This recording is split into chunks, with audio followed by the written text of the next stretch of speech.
بسم الله الرحمن الرحيم. أهلا بكم أبنائي وبناتي طلبة سنة أولى.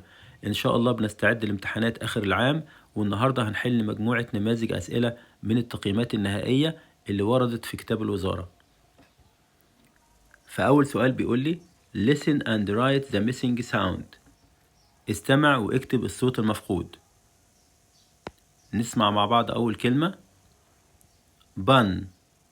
bun يبقى ناقص حرف اليو. بعد كده صورة حمار وحشي، نسمع زبرا. زبرا ناقصة صوت حرف الزد.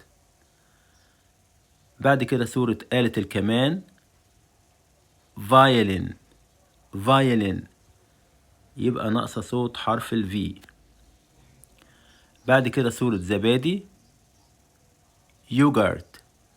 يوجرت يبقى ناقصة صوت حرف الواي. Number 2 read and choose the correct answer. هنا بيقول لي اقرأ واختار الإجابة السليمة. بيديني جملة والجملة دي فيها اختيارين، بختار اختيار واحد فقط. ممنوع أعلم على الكلمتين، بختار كلمة واحدة بس هي اللي بختارها. Number 1 the snake ولا star يعني الثعبان ولا النجم is long and thin طويل ورفيع. أنهي واحد فيهم اللي طويل ورفيع؟ أكيد كلنا عرفنا الإجابة the snake الثعبان. يبقى the snake is long and thin الثعبان يكون طويل ورفيع. Number 2 January ولا February comes after December يعني شهر يناير ولا شهر فبراير هو اللي comes بيأتي بعد شهر ديسمبر. طبعا شهر ديسمبر ده هو شهر 12 آخر شهر في السنة، بعدها بنبدأ سنة جديدة. مين شاطر يقول لي اسم أول شهر في السنة الجديدة اسمه إيه؟ نفكر مع بعض. Very good. January شهر يناير. Number 3 I eat ولا brush my teeth every morning. هنا بيقول لي I eat أنا بأكل ولا I brush أنا بغسل my teeth every morning أسناني كل صباح. طبعا كلكم شطار وعارفين الإجابة. إيه الفعل اللي بنستخدمه مع السنان؟ Very good. brush. وبrush يعني بستخدم الفرشة وبغسل أسناني. يبقى I brush my teeth every morning أنا بغسل أسناني بالفرشاة كل صباح. Number 4 I feel ولا feels sick. معنى الجملة إن أنا أشعر بالمرض. وعلى فكرة كلمة feel و feels نفس المعنى بمعنى يشعر. طب واحد هيقول لي يا مستر الاتنين نفس المعنى، ما أنا هختار إزاي؟ الاتنين معناهم مناسب. لما تلاقي الكلمتين هيدوا نفس المعنى يبقى أنت كده هتفكر على طول في القواعد، يبقى القواعد هي اللي هتنقذك. تعال أفكرك بقاعدة زمن المضارع البسيط. في المضارع البسيط لما يبقى فاعل الجملة I أو we أو they أو you بجيب الفعل في المصدر بدون إضافات وبدون أي تغييرات. لكن لما يبقى الفاعل عندي he أو she أو it أو أي اسم مفرد غايب بجيب الفعل اللي فيه اس الغائب. طب تعالى نشوف الفاعل عندنا مين. الفاعل عندي هنا I. طب احنا قلنا مع I و we و they و you هجيب الفعل فين؟ في المصدر بدون إضافات أو أي تغييرات. يبقى الإجابة عندنا هتبقى كلمة feel. Number 5 I like eating أنا بحب آكل chicken الدجاج ولا water المية. أكيد كلنا عارفين إن المية مبتتاكلش، يبقى I like eating chicken أنا بحب آكل الدجاج. Number 3 read and match اقرأ ووصل. وفي النوع ده من الأسئلة بقرأ الجملة كويس وأترجمها وبعدين أوصل الجملة على الصورة المناسبة. Number 1 She is scared. She is scared معناها هي خايفة. يلا نوصل على صورة البنت اللي خايفة. تمام. Number 2. This is a van. هذه شاحنة. دور معايا فين صورة الشاحنة أو العربية المقفلة. Very good. Number 3. The fish can swim with a fin. معنى الجملة إن السمكة can swim تقدر تعوم with a fin بالزعنفة. تعال ندور على الصورة ونوصل عليها. Very good. Number 4. Look, unscramble and write. انظر ورتب واكتب. في النوع ده من الأسئلة بيديني صورة والصورة تحتها معنى الصورة بس الحروف متلخبطة. انت مهمتك ان انت ترتب الحروف بطريقة سليمة. اول صورة عندنا هي صورة حديقة حيوان، وحديقة حيوان يعني زو. نرتب مع بعض Z O O.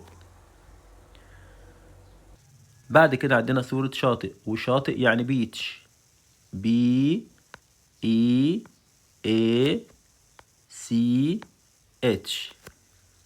آخر صورة عندنا هي صورة شوربة، وشوربة يعني سوب S O U P.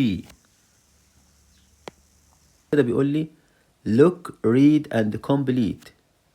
انظر واقرأ وكمل.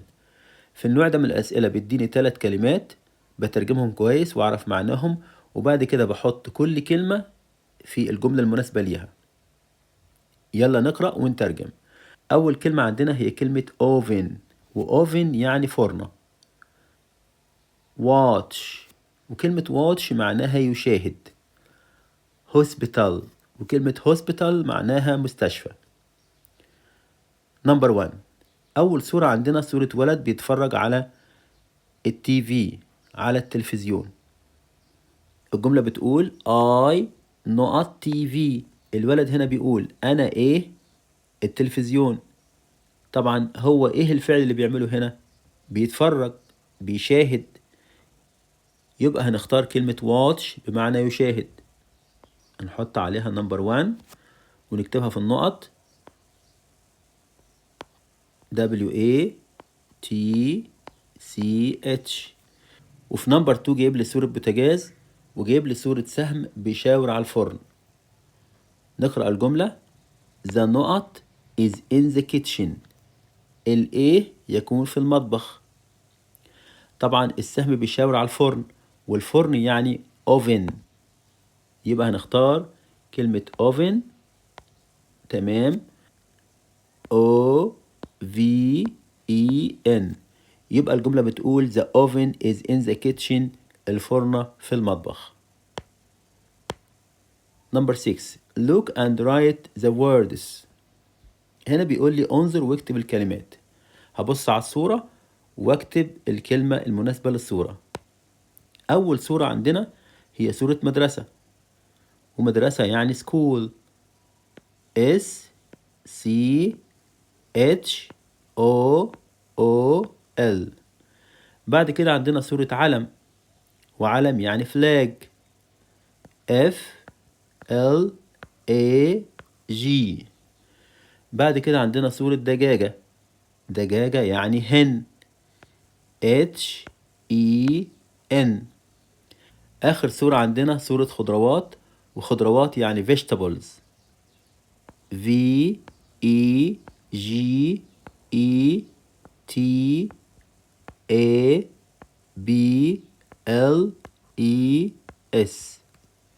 آخر سؤال بيقول لي copy the following sentence.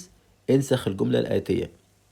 هو هنا بيديني جملة وبيديني 4 سطور، وبيقول لي اكتب الجملة بطريقة سليمة. أول حاجة هنعملها إن أنا أي حرف هكتبه هبص على الحروف اللي موجودة فوق واشوف موقعه فين في السطور واكتب زيه.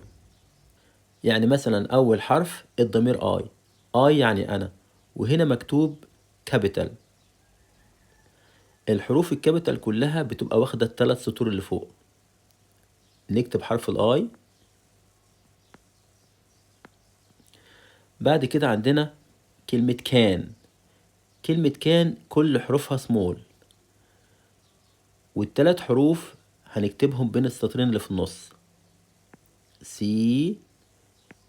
A N.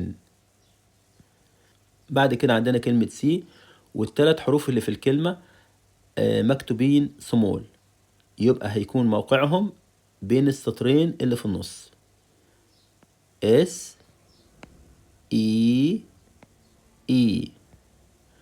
بعد كده عندنا كلمة 20. كلمة 20 في حروف طالعة وفي حروف نازلة. تعال نشوف كل حرف ونعمل زيه. حرف التي طالع، حرف الدبليو بين السطرين، حرف الإي بين السطرين، حرف الإن موجود بين السطرين، حرف التي طالع، وفي الآخر حرف الواي بيبقى ليه ديل صغير لتحت. آخر حاجة عندنا كلمة apples.